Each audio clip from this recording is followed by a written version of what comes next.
S P D আর হলো F. আর আমাদের যে অরবিটালের এস এর কয়টা ইলেকট্রন, সর্বোচ্চ 2টি ইলেকট্রন যেতে পারে, পি তে যেতে পারে সর্বোচ্চ 6টি, ডি তে যেতে পারে সর্বোচ্চ 10টি এবং এফ এ যেতে পারে সর্বোচ্চ 14টি ইলেকট্রন। তো আসো আমাদের এখানে প্রথম যে কোশ্চেনটা ছিল যে পটাশিয়ামের শেষ ইলেকট্রনটি 3D তে না গিয়ে 4s এ যায় কেন? দেখো এখানে পটাশিয়াম হলো 19 নাম্বার পরমাণু, রাসায়নিক 19 নাম্বার পরমাণু। এর স্বাভাবিক ইলেকট্রন বিন্যাস হওয়ার কথা হলো যে 1s square 2s square 2p6। তাহলে দেখো এখানে আমাদের কিন্তু অলরেডি 10টা ইলেকট্রন চলে গেছে। এরপরে আছে কত 3s স্কয়ার 3p6 তারপর 3d1। এরকম ইলেকট্রন বিন্যাসটা হওয়ার কথা ছিল। 4s আর কোনো ইলেকট্রন না যাওয়ার কথা ছিল, কিন্তু আমাদের এখানে এই যে 3d তে ইলেকট্রনটা না গিয়ে চলে যায় কোথায় 4s এ।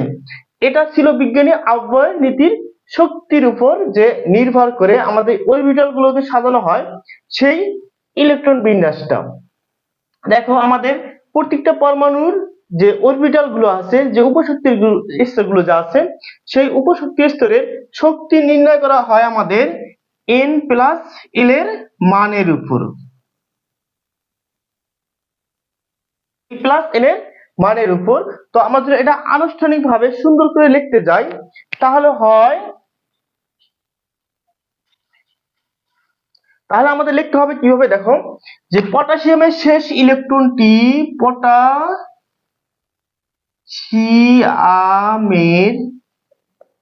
শেষ ইলেকট্রনটি 3d তে না গিয়ে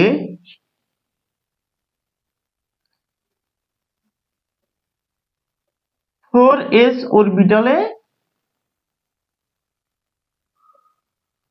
প্রবেশ করে।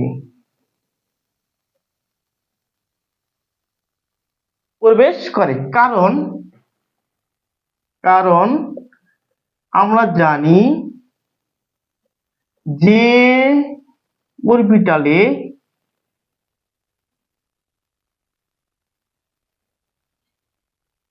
শক্তি কম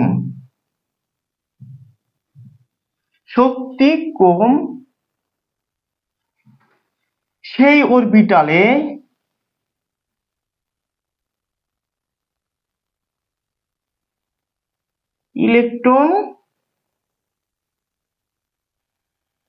ইলেকট্রন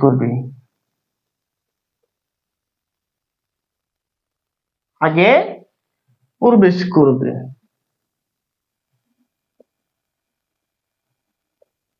তাহলে দেখো আমরা এখানে লিখছি কি যে পটাশিয়ামের শেষ ইলেকট্রনটি 3d তে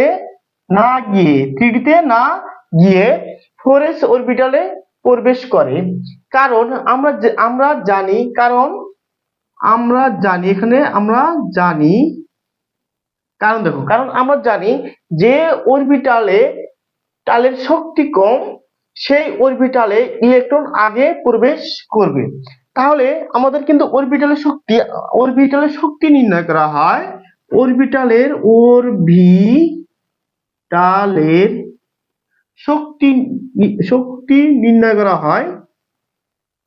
শক্তি নির্ণয় করা হয়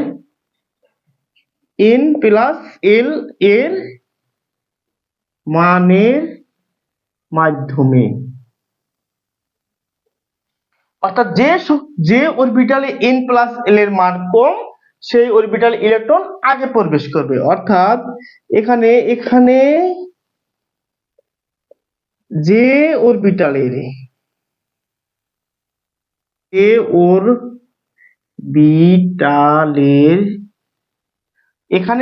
অরবিটালের n+l এর মান কম সেই অরবিটালে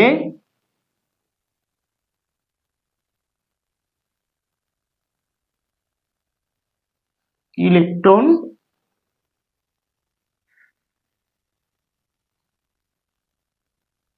আগে প্রবেশ করবে।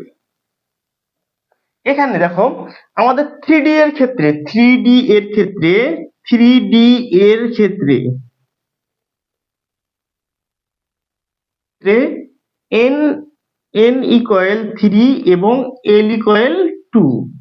তাহলে আমাদের এই যে 3D এর ক্ষেত্রে n ইকুয়াল 3 এবং l ইকুয়াল 2 কারণ কি দেখো আমরা আমাদের একটা অরবিটালের n হলো প্রধান শক্তি স্তর, l হলো উপশক্তি স্তর। আমরা জানি উপশক্তি স্তর l ইকুয়াল n মাইনাস 1। যদি আমরা এই সূত্র হিসাবে আমাদের এই 3D অরবিটালের ইলেকট্রন বিন্যাস 3D অরবিটালের d এর মান নির্ণয় করতে চাই, তাহলে d হলো l, d হলো উপশক্তি স্তর l, তাহলে l এর মান হবে কি? l এর মান হবে n মাইনাস 1। এখানে n এর মান কত দেওয়া আছে 3, তাহলে এই 3 থেকে 1 চলে গেলে কত থাকে 2। এই কারণে কিন্তু আমাদের এখানে এই যে l এর মান হলো কত 2। তাহলে এখানে n প্লাস l ইকুয়াল কত হচ্ছে দেখো তো 3 প্লাস 2 ইকুয়াল 5। তাহলে আমরা 3D এর ক্ষেত্রে কত পেলাম n প্লাস l এর মান 5। এবার যদি আমরা হিসাব করি তোমার 4s এর ক্ষেত্রে 4s এর ক্ষেত্রে কত হয় n এর মান কত আছে n ইকুয়াল 4 l ইকুয়াল 0। আমরা জানি s অরবিটালের মান হলো 0। তাহলে অতএব n প্লাস l ইকুয়াল